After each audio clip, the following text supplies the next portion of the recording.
Bienvenue au bulletin d'information hydrologique de l'OMVS, l'Organisation pour la mise en valeur du fleuve Sénégal.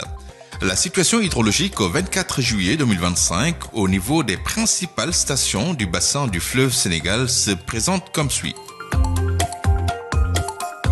Pour l'affluent Bafing, à la station de Manantali, en amont du barrage au Mali, le niveau de l'eau dans la retenue est à la cote 197 m 59 IGN, la tendance est à la hausse.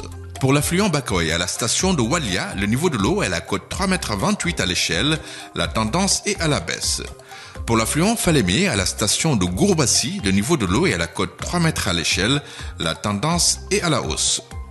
Pour ce qui est des stations sur le fleuve Sénégal, à Caille, le niveau de l'eau est à la cote 4,09 m à l'échelle, la tendance est à la hausse.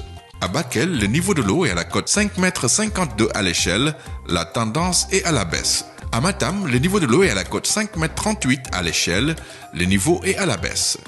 À Podor, le niveau de l'eau est à la cote 3,55 m à l'échelle, le niveau est à la hausse. À Richard-Toll et Rosso-Mauritanie, le niveau de l'eau est à la cote 2,67 m à l'échelle, la tendance est à la hausse. À Diama, en amont du barrage, le niveau de l'eau dans la retenue est à la cote 2,16 m IGN, le niveau est stable.